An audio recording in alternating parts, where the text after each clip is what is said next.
అక్కడ ఇంద్రధనస్సులోని రంగుల్ని కాగితాలకు అద్దుతారు. సీతాకోకచిలుక రెక్కల్ని మరింత అందంగా ముద్రిస్తారు. అక్కడే ప్రఖ్యాత చిత్రకారుడు రాజా రవివర్మ కళాఖండాలు కొత్త కాంతులతో పునర్జన్మ పొందుతాయి. ప్రపంచ ఖ్యాతిగాంచిన బ్రాండ్ల లేబుళ్లు, ప్రదర్శనా లామాలు సరికొత్త అందాల్ని సంతరించుకుంటాయి. ప్రఖ్యాత ఫ్యాషన్ డిజైనర్ రీతూ బేరీ ఆత్మకథ firefly a fairy tale ముద్రితమైంది అక్కడే. తొలిసారిగా ఫోటో కంపోజింగ్ విధానానికి శ్రీకారం జరిగింది అక్కడే. ప్రతి మనిషి, ప్రతి యంత్రం కొత్తదనం కోసం, నాణ్యత కోసం నిత్యం తపించేది అక్కడే. అందుకే 4 కలర్ 5 కలర్ కంప్యూటర్ కంట్రోలింగ్ విధానం అలా ఏడాదికేడాదికి ఆ సంస్థ గ్రాఫ్ పెరుగుతూనే ఉంది. మన రాష్ట్ర గొప్పతనాన్నే కాదు, భారతదేశ ఖ్యాతిని ప్రపంచ దేశాలకు చాటి చెబుతోంది. ముద్రణా రంగంలో జపాన్, చైనా వంటి దేశాలతో పోటీ పడి తిరుగులేని దిగ్గజంగా చరిత్ర పుటల్లో ది బెస్ట్ ప్రింటర్గా నిలిచింది.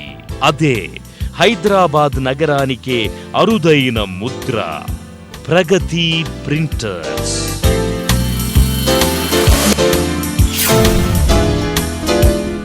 ప్రగతి అంటే గతం, వర్తమానాల ఆధారంగా భవిష్యత్తును నిర్మించుకోవడమే. ఆ నిర్వచనానికి నిలువెత్తు సాక్షిగా నిలిచే పరుచూరి హనుమంతరావు ప్రగతి ప్రింటర్స్కి అధినేత, అత్యాధునిక ఆలోచనల కలబోత. ఆయన ప్రతి అడుగు ప్రగతి వైపే సాగింది.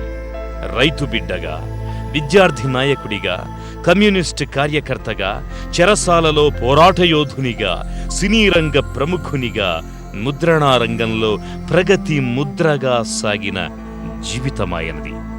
తెలంగాణ ఉద్యమం ఉద్ధృతంగా సాగుతున్న రోజుల్లో 3 ఏళ్లు జైలు జీవితాన్ని గడిపారు. 2.5 ఎకరాల ఆసాం మేము, నేను మా నాన్న కలిసి వ్యవసాయం చేసేవాళ్ళం. నాకు 10 సంవత్సరాల దాకా వ్యవసాయంలోనే ఉన్నాను. నేను ప్రైవేట్గా చదివి 3rd ఫామ్లో జాయిన్ అయ్యి చలపల్లి స్కూల్లో చదివాము. 5th ఫామ్లో స్వతంత్ర భారత్కి జై అని గోడ మీద రాయటం వల్ల నన్ను ఆ స్కూల్ నుంచి పంపించేశారు. స్కూల్లో చదువుతున్నప్పుడే ఈ సీతాలక్ష్మితో నాకు పరిచయం కలిగింది. చదువుతున్నప్పుడు మెడ్రాస్ స్టూడెంట్స్ ఆర్గనైజేషన్ అని పెద్ద ఆర్గనైజేషను, దానికి నేను సెక్రటరీగా ఉండి దాన్ని రివైవ్ చేసి. అప్పటికే స్నేహితురాలు, ఉద్యమాలలో సహచరి అయిన సీతామాలక్ష్మిని ఆదర్శ వివాహం చేసుకున్నారు. హైదరాబాదులోని సారథి స్టూడియో బాధ్యతలు నిర్వహించడానికై మద్రాసు నుంచి హైదరాబాద్ వచ్చారు. స్టూడియోలో మేనేజర్గా పనిచేస్తూనే పలు సినిమాలలో నటించారు. 1962లో రీలు దొరకని కారణంగా 3 నెలలు సారథి స్టూడియో మూతపడింది.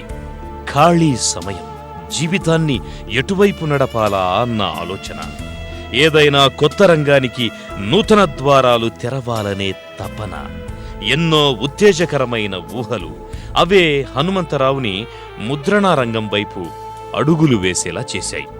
సరికొత్త సంచలనాలకు నాంది పలికేలా ముందుకు నడిపాయి. కేవలం 6,000 రూపాయల పెట్టుబడితో 2 చిన్న గదుల్లో ప్రగతి ఆర్ట్ ప్రింటర్స్ని ప్రారంభించారు. ఈ మిషను పెట్టి దాదాపు 6,000 రూపాయలతో 62లో స్టార్ట్ చేయటం జరిగింది.